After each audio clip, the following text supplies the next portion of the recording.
This is FWN, Fantastic Weekly News, and I am your host, Sigfried Landshark, and I am here to bring you nothing but positive news. Now on to our stories. Do any of you really love trying to spell out complicated words? Well, how about doing it competitively? Our first story of the day is about a 14-year-old Florida teen named Dev Shaw, who loves doing just that. Dev has been competing in spelling bee competitions for some time. This year marks his third time in competing nationals against other top spellers, and providing the old adage, third time's a charm, he won this year. The winning word was Samophil, which I myself will not be trying to spell out. He walked away with a grand prize of $50,000. Now for all you sports fans.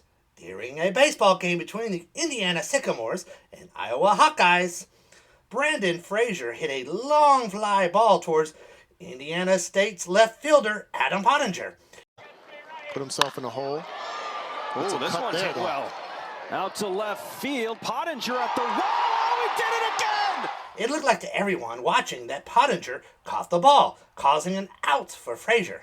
But eventually, Pottinger let everyone in on a little secret and showed that he did not actually catch the ball.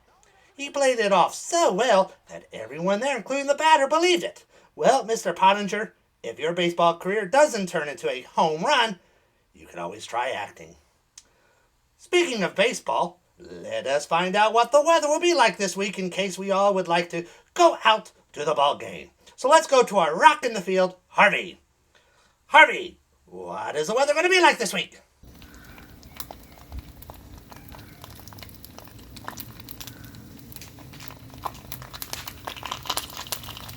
Thank you, Harvey. It appears that things are going to be sunny side up all week. Now back to the news. How many of you forgot what you did 5 minutes ago? How would you remember the stuff that you did over 100 years ago?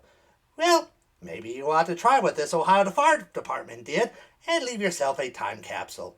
In Marion, Ohio, an old fire station was about to be demolished, but Captain Ryan Redmond wanted to retrieve the old cornerstone to use at the new fire station. And during that process, discovered a time capsule from 1905. Inside the capsule were turn-of-the-century-old badges of firemen, an invitation to an 1878 Northwestern Ohio Volunteer Fire Association's Firemen's Games, which I'm pretty sure they all missed, 4 newspapers from 1905, and so much more. The captain's plan now is to place the time capsule into one of their own, which will be placed at the new fire station, so a future generation can experience a little bit of the past. I don't know, maybe if I get into a time capsule, I could travel to the future. Wait, that's not how they work? Oh, sorry, okay. They're not time machines? Oh, okay, all right. Well, anyways, let's go on and move on to the news. We all love magic, don't we? Well, apparently, as seen in this next clip, so do dogs. It can get very stressful for a dog when they are in a shelter, and this doesn't make them look very eager to be adopted. But Mr. John Stessel decided that he was going to perk up the spirits of these shelter dogs by doing what else but show them some magic. And would you know that the little bit of abracadabra just sends the dogs into a happy frenzy?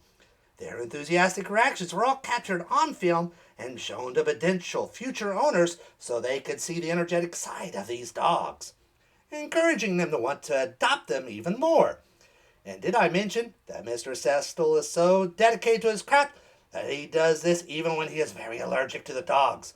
But he finds it very enjoyable because his act also helps make all the dogs disappear from the shelter and reappear in new loving homes. Now let's continue our little look at dogs and go right into our all break. There they go.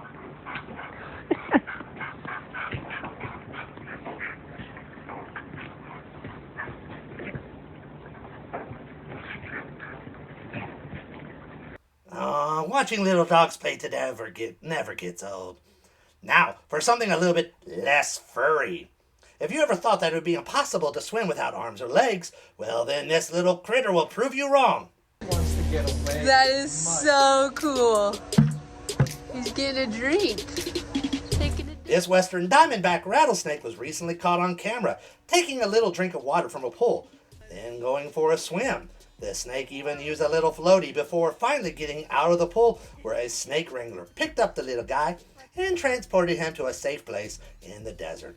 We cannot verify if the wrangler decided to call the snake Bob, because it went up and down in the water. And our final story this week is about a family in California that stumbled upon quite the large find. Are you someone that still collects all the pennies that you find? Well, what would you do if you found 1,000,000 of them? Well, that's what this particular couple was having trouble trying to decide when they actually found 1,000,000 pennies in their house. The 1,000,000 pennies, which adds up to about $10,000, could also possibly be worth more if they end up finding out that there were some valuable pennies within the mix. But they don't know exactly what they want to probably do, and they found out the hard way that it is very difficult to try to get rid of 1,000,000 pennies. Well, and I guess you could say that their question and their issues does make a lot of sense. And that concludes this week's Fantastic News. I am Sigfried Landshark, reporting to you on behalf of FWN Fantastic Weekly News. Remember, giving someone a small hug can make a big change. Unless you are a boa constrictor. See ya!